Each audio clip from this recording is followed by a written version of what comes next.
کیا زیادہ لڑائی والا رشتہ زیادہ مضبوط ہوتا ہے؟ یہ ایک سوال ہے لوگوں کے ذہن میں، کیونکہ ہمارے ہاں ایک کامن مت ہے کہ جس میں لڑائیاں، جہاں زیادہ لڑائیاں ہیں وہاں پیار بھی زیادہ ہوتا ہے۔ کیا یہ بات سچ ہے؟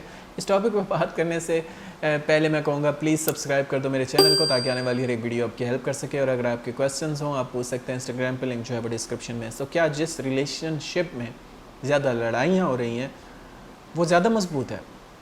نہیں، یہ سچائی نہیں ہے۔ کبھی کبھی کم سچویشن میں ایسا ہو بھی سکتا ہے، لیکن موسٹ آف دا ٹائم ایسا نہیں ہے، بلکہ اس کے اپوزٹ ہے۔ جہاں زیادہ لڑائیاں ہوتی ہیں وہ رسپیکٹ کم ہو جاتی ہے، اور جہاں رسپیکٹ کم ہو جاتی ہے وہ ریلیشن شپ جب ٹوٹتا ہے نا تو پھر وہ ریورس نہیں ہوتا۔ ٹھیک ہے، میں آپ کو بتاتا ہوں۔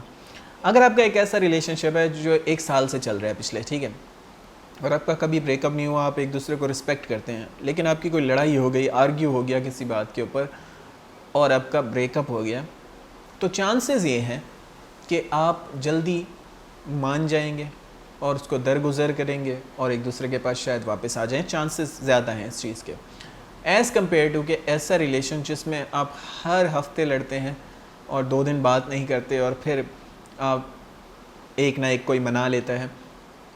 ایسا ریلیشن شپ شروع میں تو چلو 3 مہینے کا اگر ریلیشن شپ رہا ہے تو پھر ٹھیک ہے، آپ منا لو گے، پھر منا لو گے، پھر منا لو گے، لیکن جب ایسے ریلیشن کو 3-4 سال گزر جاتے ہیں تو پھر ایسا ریلیشن شپ کبھی ریورس نہیں ہوتا، کیونکہ اتنے لوگ فیڈ اپ ہو چکے ہوتے ہیں کہ یار یہ نہیں سدھرنے والا، کیونکہ لوگ آپ سے بریک اپ کرتے ہی کیوں ہیں؟ جب وہ یہ ریئلائز کرتے ہیں کہ یہ چیز نہیں ٹھیک ہو سکتی، اس لیے وہ اس کو چھوڑنے کی طرف جاتے ہیں۔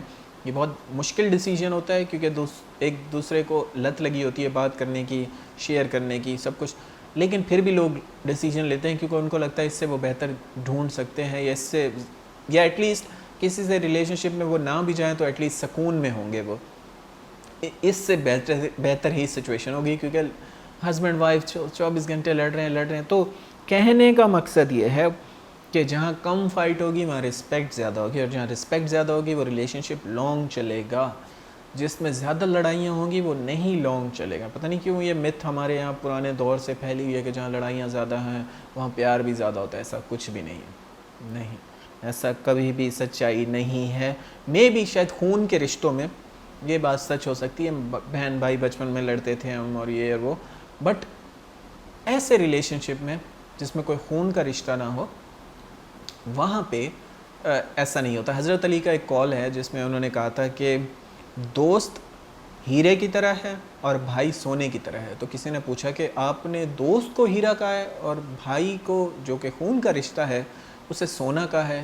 تو حضرت علی نے کہا کہ سونا جو ہے وہ پگھلا کے دوبارہ جوڑا جا سکتا ہے، یعنی خون کے رشتے جو ہیں وہ چاہے جتنی پرابلمس کریٹ ہو جائیں، کیونکہ وہ جینیٹکلی جڑے ہوئے ہیں اس لیے وہ پھر بھی مل جاتے ہیں، وہ پھر بھی معاف کر دیتے ہیں۔ لیکن دوستی کا رشتہ، بوائے فرینڈ گرل فرینڈ کا رشتہ جس میں خون کا کوئی بیچ میں رشتہ نہیں ہے، اس میں پرابلم یہ ہوتی ہے کہ جب ایک بار آپ کی لڑائی ہوتی ہے تو پھر وہ درار پڑ جاتی ہے، اس کو پھر آپ گلو سے جوڑ بھی لیں تو ہمیشہ وہ درار رہے گی۔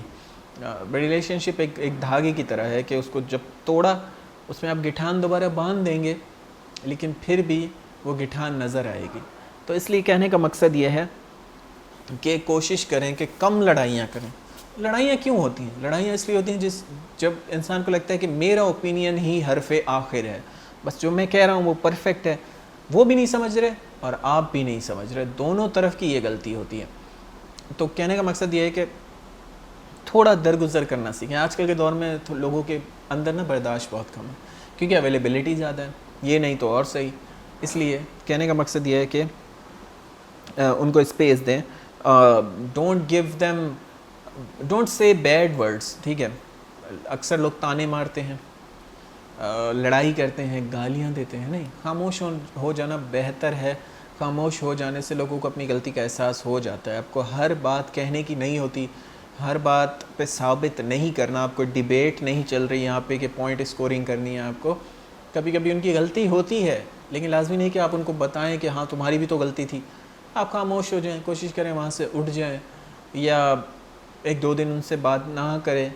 جیسے ایموشن سٹیبل ہوں گے پھر اگر آپ ان سے بات کریں گے تو چیزیں جو ہے وہ تھوڑی بہتر ہوں گی، وہ بھی اچھے اسٹیٹ میں ہوں گے، کیونکہ اٹس آل اباؤٹ ایموشنس۔ یہ کوئی لاجیکل وار نہیں چل رہی، Humans are not rational creatures, humans are rationalizing creature. یہ ایرسٹاٹل نے کہا تھا کہ ہیومنز آر ریشنل کریچر، یعنی کہ ہم ہر چیز منطق پہ دماغ پہ رکھ کے سوچتے ہیں. لیکن سگمنڈ فرائڈ جو سائیکالوجسٹ تھے انہوں نے کہا تھا ہیومنز آر ریشنلائزنگ کریچرس، یعنی کہ پہلے ہم چیزوں کو پسند کرتے ہیں اور پھر کیونکہ ہم ان کو پہلے سے پسند کیا ہوتا ہے یا کسی انسان کو یا کسی چیز کو، اور پھر ہم اپنے دماغ میں ریشنلائز کرتے ہیں اور آرگیومنٹ بناتے ہیں کہ مجھے یہ چیز چاہیے یا نہیں چاہیے، یا یہ چیز اچھی ہے یا بری ہے. ٹھیک ہے، اکثر میں نے دیکھا ہے کہ جو فار ایگزامپل جو بابر اعظم کو پسند کرتے ہیں کرکٹر کو، ان کو 100 چیزیں دکھا دو کہ یار وہ اچھا پلیئر نہیں ہے، پھر بھی وہ اس کو ڈیفینڈ کریں گے کیونکہ وہ ایموشنلی اٹیچ ہے اس چیز. اسی طرح جو کسی آئیڈیالوجی سے ریلیجن سے ایموشنلی اٹیچ ہوتے ہیں، اس میں اس کو پرابلمس بھی دکھا اس کو پرابلم نظر نہیں آئیں گی. اسی طرح آپ کیونکہ دوسرے کے ریلیجن سے یا دوسرے کی پولیٹیکل آئیڈیالوجی سے یا اس کے فیوریٹ پرسنالٹی سے آپ ایموشنلی اٹیچ نہیں ہیں تو آپ کو اس کے اندر غلطیاں نظر آتی ہیں. یہ ہیومنس کی فطرت میں ہے. تو ہیومنز آر ایموشنل کریچر. تو اس لیے ورڈس کے اوپر نہ جائیں، لڑائیاں مت کریں، آرگیومنٹ مت کریں، اسپیس دیں اور آپ کے رشتے بہتر ہوں گے، نہ کہ آپ لڑائیاں کریں. So that's it for today. Thanks for watching guys. You have a good day.